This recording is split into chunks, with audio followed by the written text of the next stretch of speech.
오늘은 고린도전서 1장 24절 말씀 다 같이 한 목소리로 합독하고 나의 힘이 되신 하나님이라는 제목으로 말씀 인도하겠습니다. 고린도전서 1장 24절 다 같이 한 목소리로 합독하겠습니다. 오직 부르심을 입은 자들에게는 유대인이나 헬라인이나 그리스도는 하나님의 능력이요 하나님의 지혜니라. 아멘. 본문 말씀은 모든 세상 사람들에게 부르신 하나님이 부르신 모든 세상 사람들에게는 그리스도는 하나님의 능력이고 하나님의 지혜라는 말씀입니다. 구약에는 선택한 선민인 이스라엘 백성들만의 하나님이고 그 다음에 그리스도인데 새 언약으로 넘어와서는 유대인이나 헬라인이나, 그렇죠, 유대인은 히브리 민족들이고 헬라인은 이방인들을 얘기하는 것이죠. 그러니까 유대인이나 헬라인이나 차별이 없이 오직 부르심을 입은 자들에게는 그리스도는 하나님의 능력이고 하나님의 지혜가 된다는 말씀입니다. 그래서 우리에게도 바로 예수 그리스도는 하나님의 능력과 지혜라는 말씀이 적용되게 되어지는 근거가 바로 이 구절 안에 있는 것입니다. 그래서 여기 나오는 이 능력이라는, 하나님의 능력이라는 이 능력은 헬라어로 디나미스라는 단어인데, 이 능력은 바로 힘입니다. 힘. 그리스도는 하나님의 힘이요 그리고 하나님의 지혜다라고 말씀하고 계시는 것이죠. 그래서 제가 이 능력 디나미스에 대해서 설교를 할 때마다 제가 초등부 때 그런 질문을 했어요. 본문과 비슷한 내용을 이제 서두로 꺼내기 위해서 아이들한테 그런 얘기를 했습니다. 천하장사가 힘이 세냐 아니면 대통령이 힘이 세냐, 그렇게 아이들한테 물어봤어요.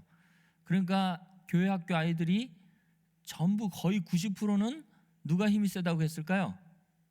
당연히 씨름 천하장사가 힘이 세다고 했을 거예요. 그 당시 대통령이 또 박근혜 대통령이었어요. 박근혜는 또 여자잖아요, 그렇죠?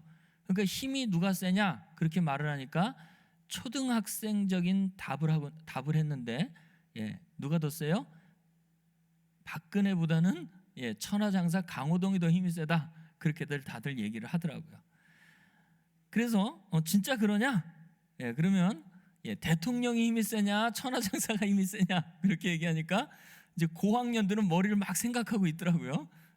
대통령이 좀 센 것 같은데요? 그런 얘기를 하더라고요. 그거는 뭘 얘기하는 거예요? 이 완력, 체력을 얘기하는 것이 아니고 그것은 정치력, 권력을 얘기하는 거죠. 그때부터 이제 머리가 이제 돌아가기 시작해요. 그래서 세상에는 힘이 완력이나 체력, 그런 육체적인 힘만 있는 것이 아니고 또 무슨 힘도 있어요? 권력도 힘이구나. 그런 것들을 이제 서서히 깨닫게 되는 겁니다. 그래서 이제 아이들은 이 초기에는, 어렸을 때에는 눈에 보이는 것만 이해하려고 하는데 점점 나이가 먹고 성장하게 되면 세상의 힘도 여러 종류의 힘이 있어요. 여러 종류의 힘. 그것을 능력이라고 얘기하는데, 그러한 능력들 보면 체력도 힘이요, 또 지력은 뭐예요? 지력. 지식의 힘이죠. 지식의 힘. 그 다음에 또 정신적인 능력도 있죠. 그걸 정신력이라고 얘기하고 있습니다. 그래서 여기 나오는 그리스도는 하나님의 능력이요 하는 이 능력이 힘인데, 예수 그리스도는 강호동처럼 힘이 셌습니까? 2000년 전 육신의 모양으로 왔을 때? 아니죠. 강호동처럼 힘이 세지 않았어요. 그건 로마 정권을 휘어잡은 그런 아우구스티누스가 아니죠. 그때 당시에 로마 황제 시저 같이 그렇게 권력이 많았습니까? 여기 그리스도는 하나님의 능력이라면서요, 힘이라면서요. 그러면 여기서 예수 그리스도는 하나님의 힘이라고 했을 때 이 하나님의 힘이신 예수 그리스도는 과연 어떤 힘의 소유자였냐, 그런 것들을 여러분들이 생각을 해야 됩니다. 예수님이 돈이 많았습니까? 경제력이 많았어요?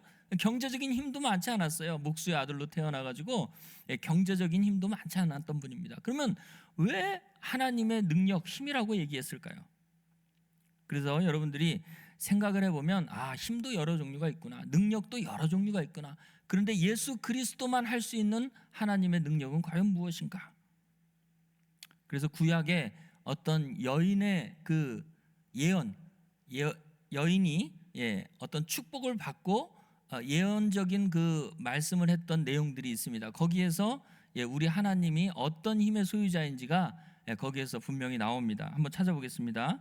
사무엘상 2장 7절 말씀부터 10절 말씀 한번 보겠습니다. 이제 어떤 여인이 고백하는 거예요. 하나님께 축복을 받고 이 여인이 하나님 앞에 성령을 통하여서 말씀을 전했는데, 이제 이게 기도예요, 기도. 기도인데 거기에서 이제 축복을 받고 나서 예언적인 기도를 합니다. 같이 보겠습니다. 여호와는 가난하게도 하시고 부하게도 하시고 낮추기도 하시고 높이기도 하시는도다.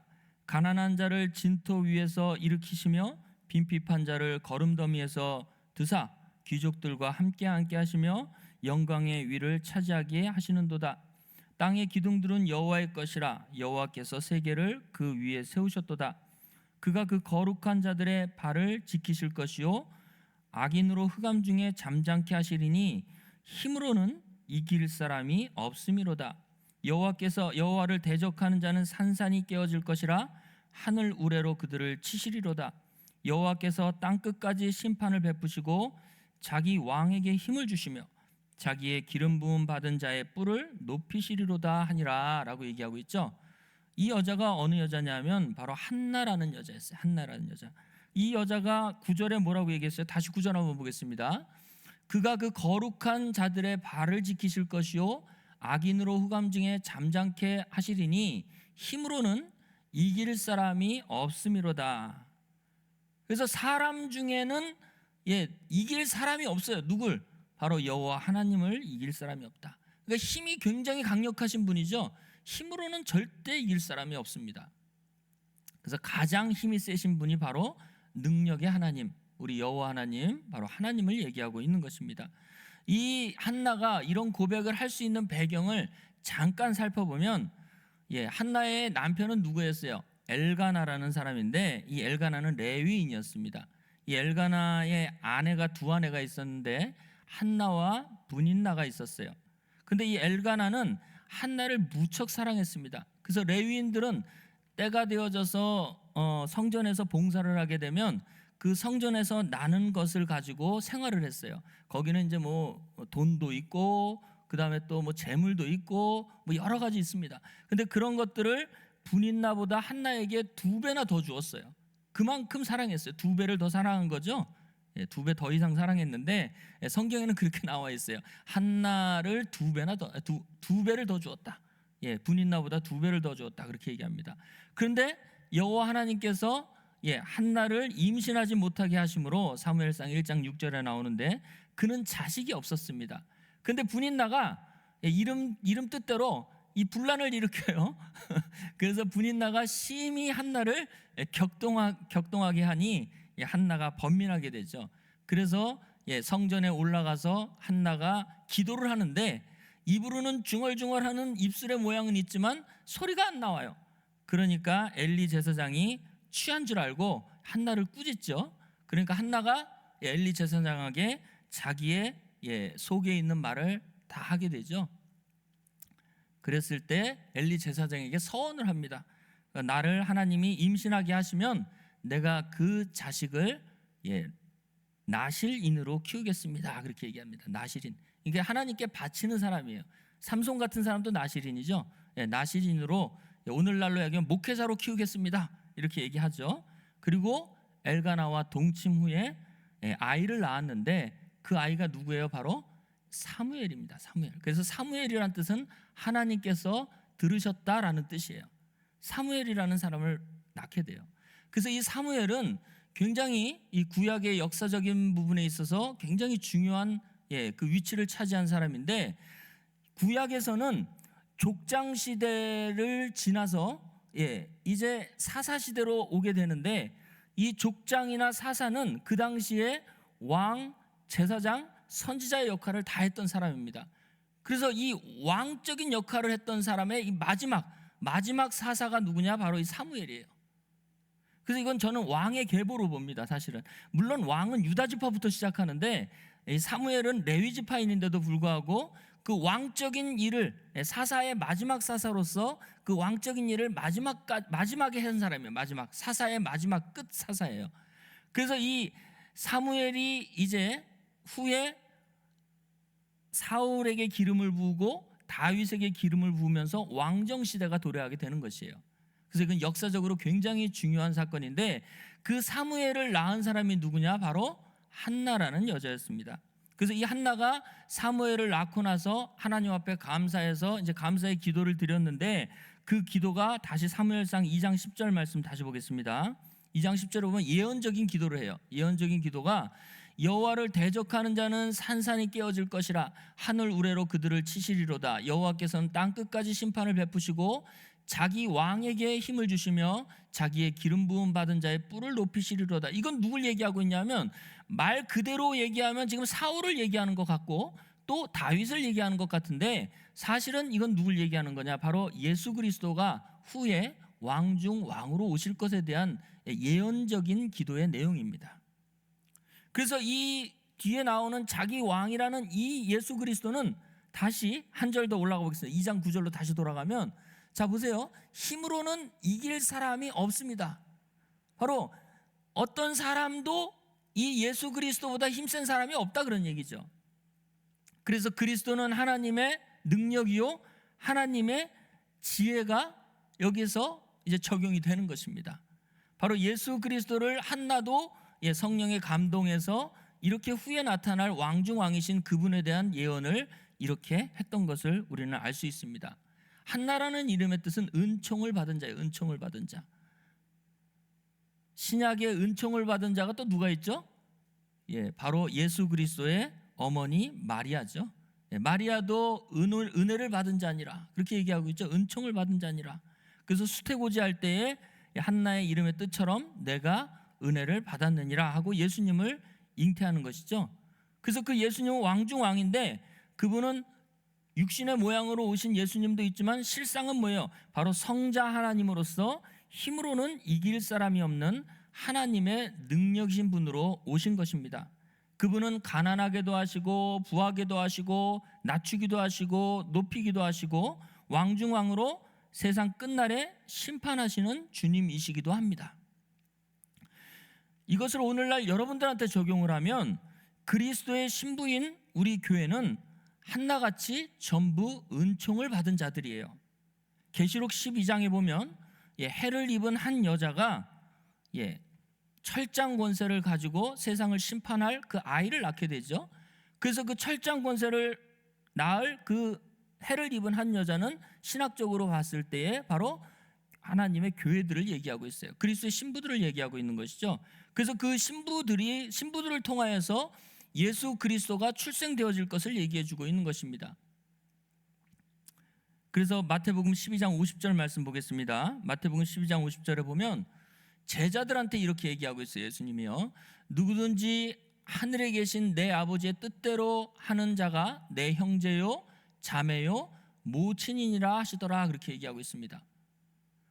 아버지 하나님의 뜻대로 행하는 누가? 바로 제자들이. 이 말씀 그대로 얘기하면 12제자들을 얘기하고 있어요. 그리고 거기 모인 무리들을 얘기해 주고 있습니다. 그 무리들한테 하나님의 말씀을 듣고 있는 그들에게 하나님의 뜻대로 하는 이 사람들이 내 형제요 자매요 모친이라고 얘기하는 것이죠. 바로 하나님의 교회들을 통하여서 예수 그리스도의 형상된 하나님의 자녀들이 출생되어질 것을 말씀하고 있는 것입니다. 그러므로 부르심을 입은 자들에게는 그리스도는 하나님의 능력이고 하나님의 지혜가 된다는 것이 현실화되어지는 것입니다.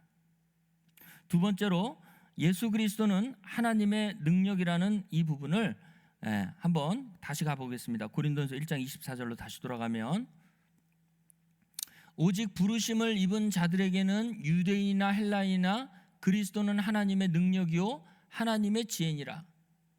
여기 보면 예수 그리스도를 하나님의 능력이요 그렇게 얘기하고 있죠. 하나님의 지혜니라 그렇게 얘기하고 있어요. 말씀이 조금 이상하지 않습니까? 예수 그리스도의 능력이 뭐 하나님을 대변한다 뭐 이렇게 볼 수 있는데, 여기는 예수 그리스도를 하나님의 능력 자체로 얘기하고 있고요, 하나님의 지혜 자체로 얘기하고 있습니다. 그래서 예수 그리스도는 능력이신 존재요 지혜이신 존재라고 성경은 말씀하고 있는 것이죠. 그래서 다시 시편 18편 1절에서 2절 말씀 보면, 다윗이라는 사람이 예수 그리스도 태어나기 1000년 전에 다윗이라는 사람이 이렇게 얘기하고 있습니다. 나의 힘이 되신 여호와여, 내가 주를 사랑하나이다. 여호와는 나의 반석이시오, 나의 요새시오, 나를 건지시는 자시오, 나의 하나님이시오, 나의 피할 바위시오, 나의 방패시오, 나의 구원의 뿌리시오, 나의 산성이시로다 라고 얘기하고 있죠. 다시 1절로 다시 올라가면 다윗은 어떻게 얘기하고 있어요? 나의 힘이 되신 여호와여. 여호와 하나님을 뭘로 얘기하고 있어요? 나의 힘이라고 얘기하고 있죠. 내가 주를 사랑하나이다 그렇게 얘기하고 있습니다. 다윗이 말하는 여기 구원의 뿔, 나의 피할 바위 뭐 이렇게 쭉 나온 모든 내용들을 보면 다윗이 말하는 구원은 사울의 손에서 그리고 원수의 손에서 구원하시는 하나님이라는 것을 말하고 있는 것처럼 보여요. 그러나 다윗도 선지자죠.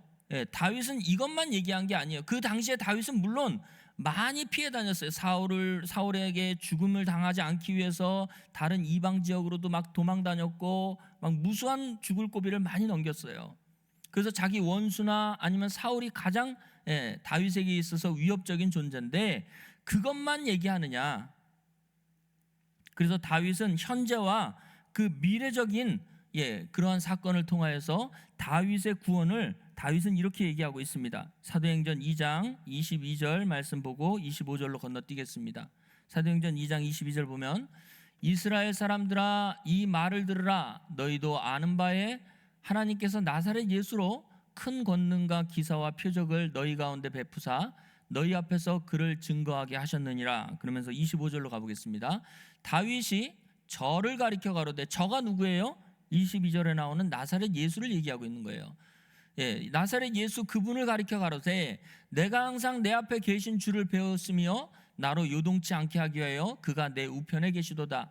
이러므로 내 마음이 기뻐하였으고 내 입술도 즐거워하였으며 육체는 희망에 거하리니 이는 내 영혼을 음부에 버리지 아니하시며 주의 거룩한 자로 썩음을 당치 않게 하려 하는 것이미로다 라고 얘기하고 있죠. 그래서 다윗은 미리 본 거예요. 한나처럼 미리 봤어요.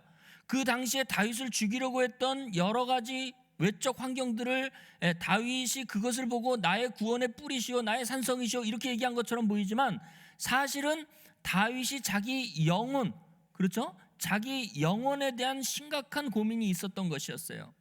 그래서 다윗의 영혼을 다시 보겠습니다. 자, 다시 보면 26절 다시 가볼게요. 26절. 자, 이는 내 영혼을 26절 볼게요. 이러므로 내 마음이 기뻐하였고 내 입술도 즐거워하였으며 육체는 희망에 거하리니. 육체는 다윗은 썩었어요. 썩어 죽었는데 그 육체는 희망에 거한다. 그게 바로 예수 그리스도께서 강림하실 때에 육체의 부활이 일어날 것을 얘기하고 이는 내 영혼을 음부에 버리지 아니하고 주의 거룩한 자로 썩음을 당치 않게 하려 하심이니라 라고 얘기하고 있는 것입니다. 그래서 다윗의 구원의 뿌리시오 나의 산성이시오 나의 방패시오는 다윗을 외적으로 괴롭히는 어떤 외적 세력만 얘기하는 것이 아니고 다윗의 궁극적인 다윗의 영혼까지 구원하실 그분 나사렛 예수 그리스도 그분이 다윗의 힘이라는 그런 말이 성립이 되는 것이에요.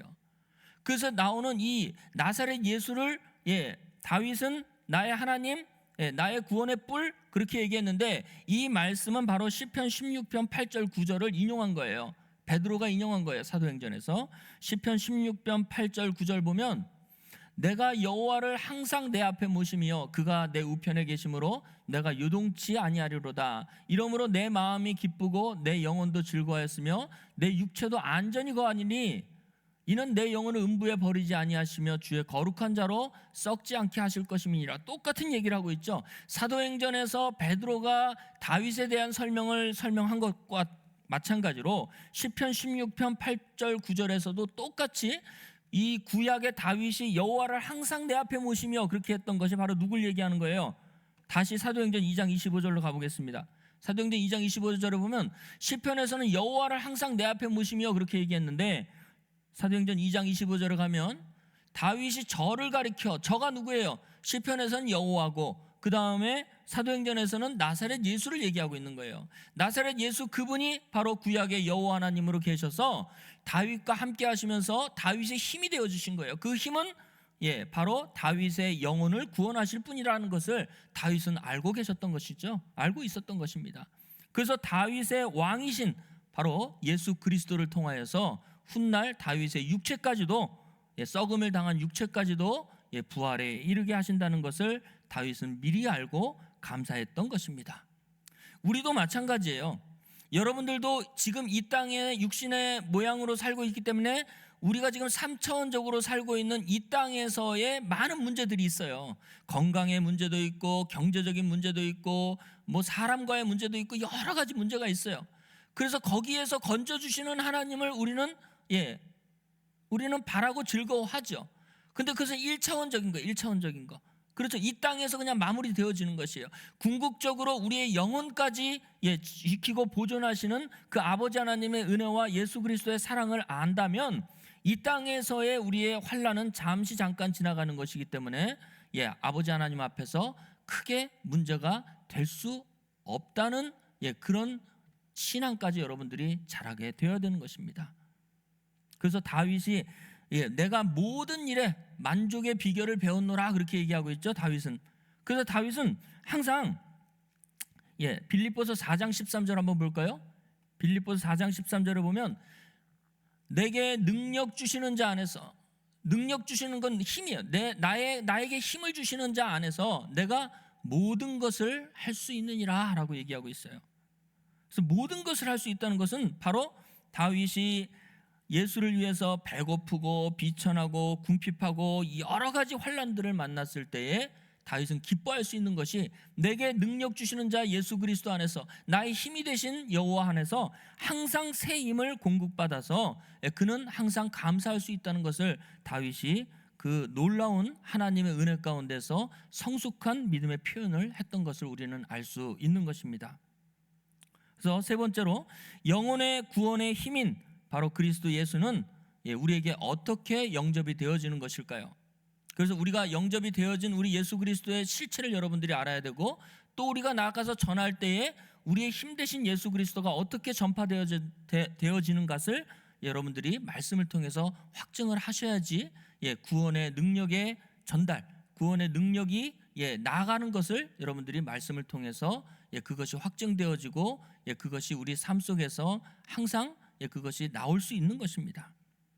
그래서 고린도전서 15장 56절 말씀 보겠습니다. 악한 쪽에도 능력이 있어요. 보겠습니다.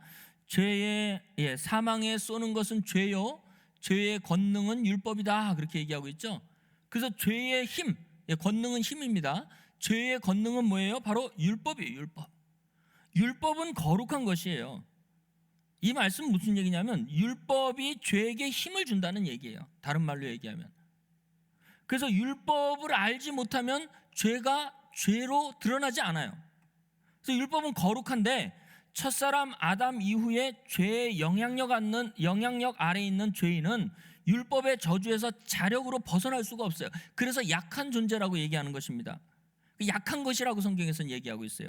그러나 예수님으로 인해 죄의 권능으로부터 해방되어지고 더 큰 힘이신 예수 그리스도가 우리에게 오셨을 때에 그 죄의 권능을 속량할 수 있는 것이에요.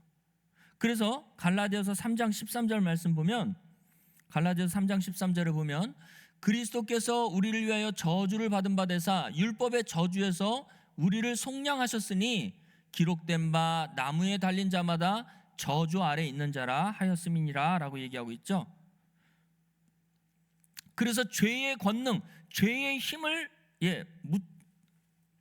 깨트릴 수 있는 분은 인류 역사상 아무도 없어요. 바로 나의 힘이 되신 여호와, 나의 힘이 되신 바로 예수 그리스도, 그분밖에 죄의 힘인 율법의 저주를 저주에서 속량할 수 있는 분은 그분밖에 없다는 것을 여러분들 아시기 바랍니다. 그래서 하나님이 가장 능력으로 우리에게 주신 분은 바로 예수 그리스도고 그분을 통하여서만 하나님의 능력과 권세가 나타난다는 것을 여러분들 말씀을 통해서 깨달으시기 바랍니다. 그래서 성경에서는 고린도전서 1장 18절에 보면 이렇게 얘기하고 있죠. 십자가의 도가 멸망하는 자들에게는 미련한 것이요 구원을 얻는 우리에게는 하나님의 능력이다, 하나님의 힘이다 그렇게 얘기하고 있습니다. 뭐가? 십자가의 도가.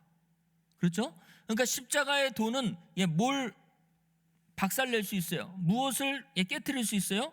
율법의 저주에서 우리를 속량할 수 있는 능력이 되는 것이에요. 바로 십자가의 도가, 바로 예수 그리스도의 죽고 부활하심을 통하여서 우리가 그 안에서 구속받음으로 말미암아 하나님의 능력, 우리에게 하나님의 능력이신 바로 예수 그리스도가 우리에게 온전히 역사하게 되어진다는 것입니다.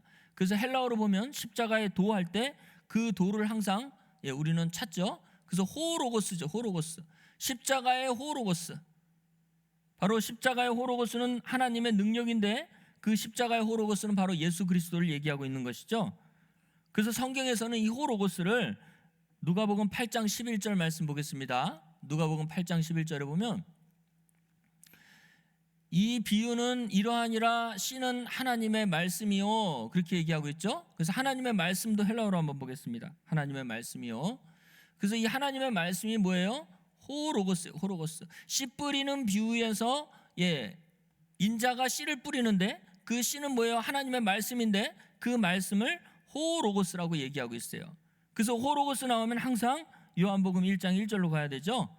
호로고스는 언어적인 어떤 문자 말씀도 있지만 여기 보면 태초에 말씀이 계시니라, 이 말씀이 하나님과 함께 계셨으니 이 말씀은 곧 하나님이시니라. 그래서 말씀 하나님이신 성자 예수 그리스도를 얘기하고 있어요. 그래서 그가 말씀 하나님이신 그가 태초에 하나님과 계셨고 만물이 말씀 하나님이신 예수 그리스도로 말미암아 지은 바 되었으니 지은 것이 하나도 말씀 하나님이신 예수 그리스도가 없이는 된 것이 없느니라. 말씀 하나님이신 예수 그리스도 안에 생명이 있었으니 이 생명은 사람들의 빛이다, 그렇게 얘기하고 있습니다.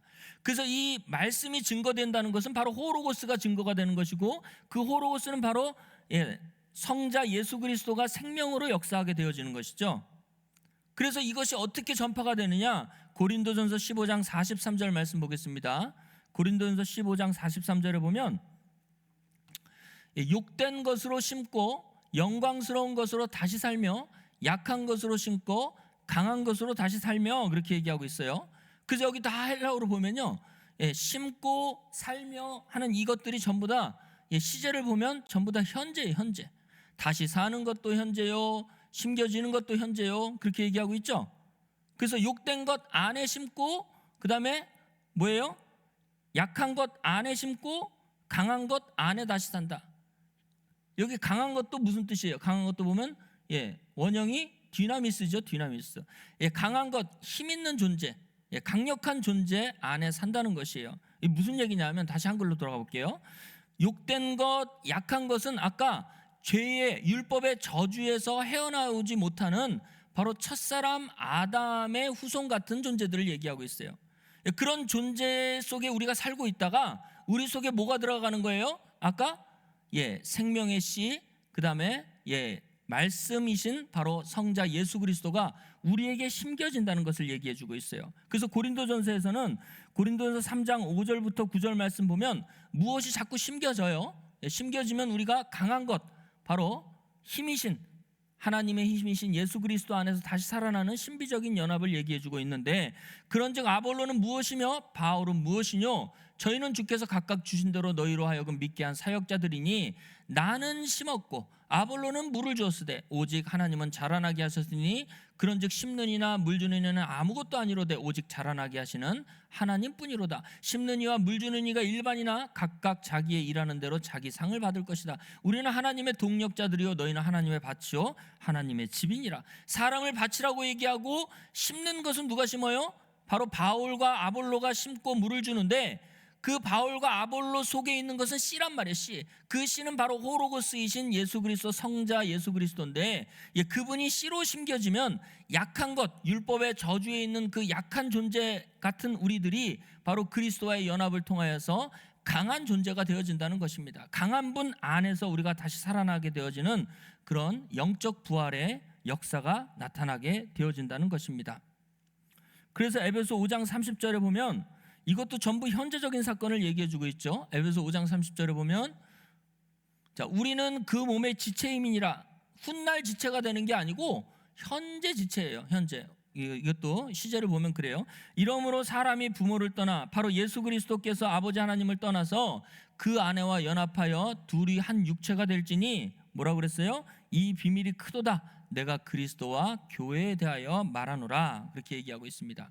그래서 신학자들은 현재의 영적 부활은 미래의 육체적인 부활을 보증하는 역할을 한다고 얘기하고 있습니다.